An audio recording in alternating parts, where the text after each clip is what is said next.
Washington, D.C.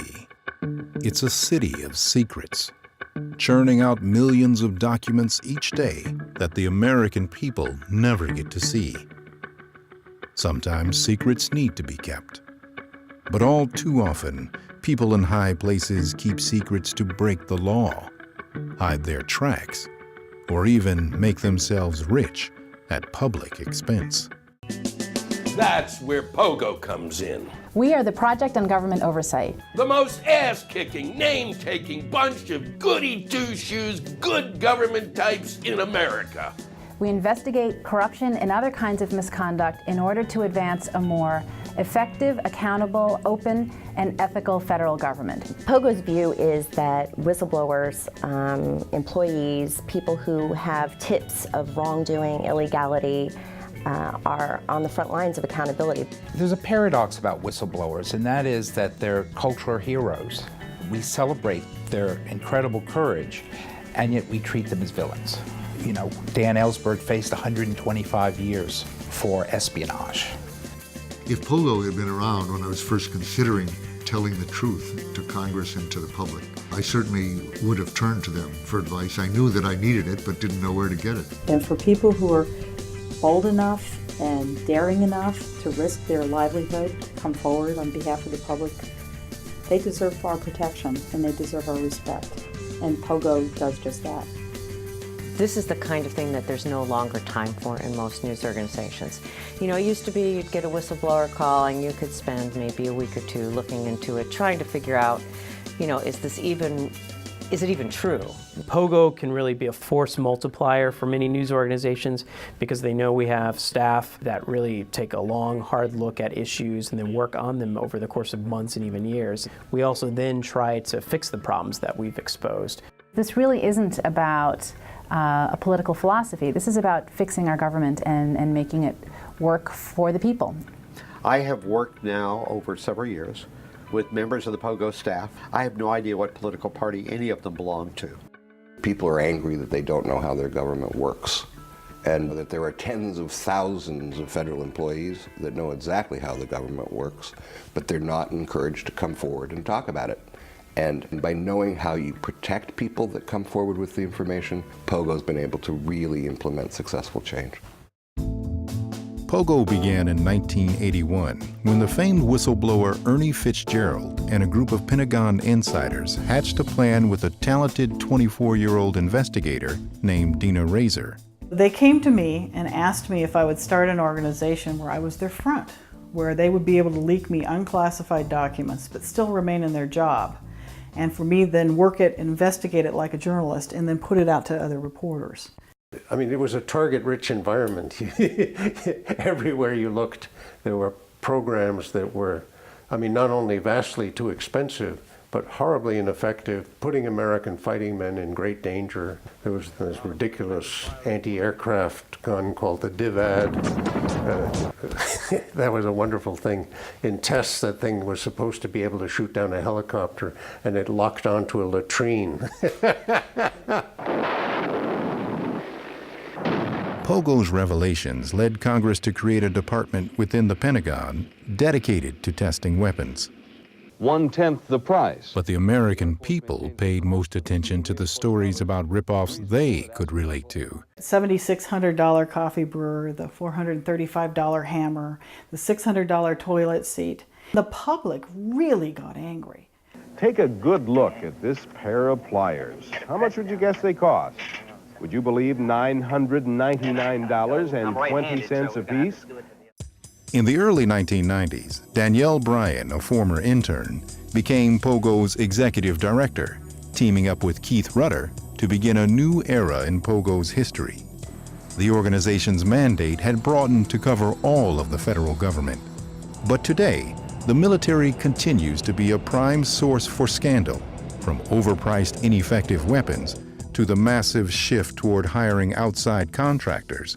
In the fall of 2009, we began to hear from whistleblowers who were private security contractors protecting the U.S. Embassy in Kabul. One guy got us information and he said, oh, there are others who know about the situation.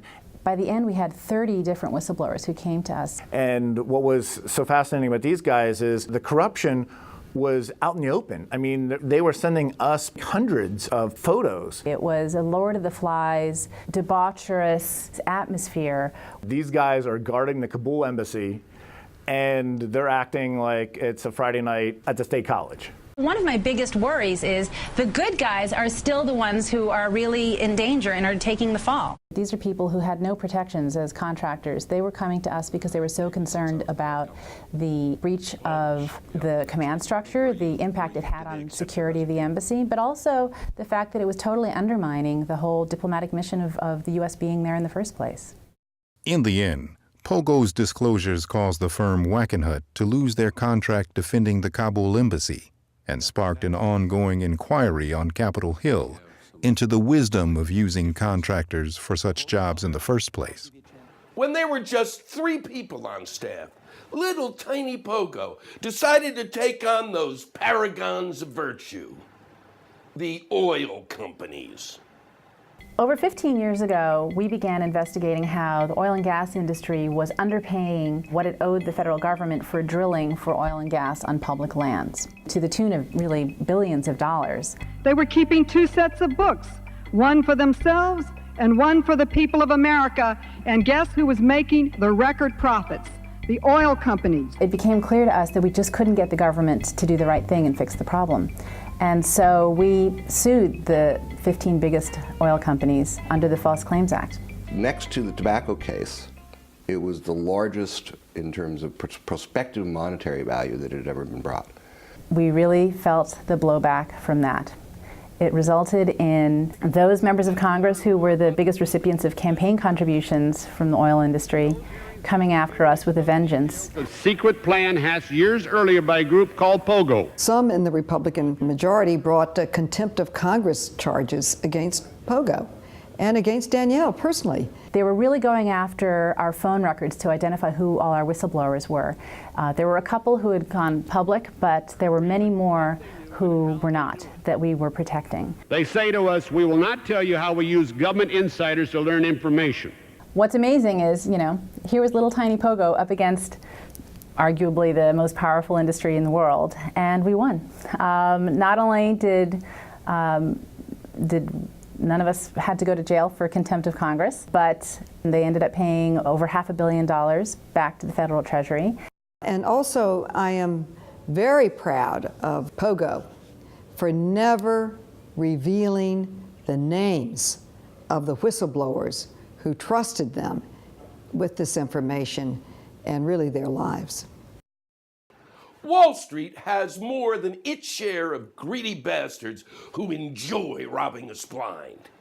But there are some rare, special souls in high finance who actually want to rat out the greedy bastards, and POGO wants to listen. POGO played a role in promoting a lot of really important provisions in the Dodd-Frank Wall Street Reform Bill. For example, the SEC and other government regulators now have much more authority to provide awards and protections to whistleblowers in the financial industry who are uncovering really serious examples of fraud, but are often unsure about reporting these things to their own boss, or they're often fearing retaliation against themselves.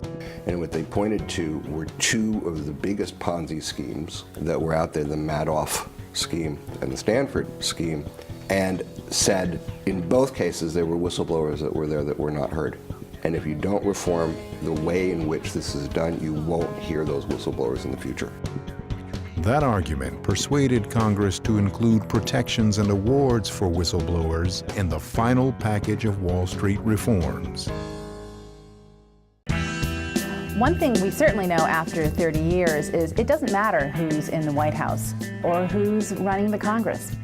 We are always going to be busy at POGO. There's always going to be work to do and challenges to push the federal government to be as ethical, open, effective, and accountable as it should be.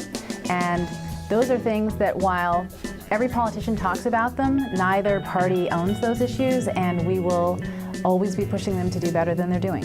You don't know who's going to contact us, who's going to email us. When that phone rings, are we going to be sent down a whole new avenue of exposing corruption and exploring solutions?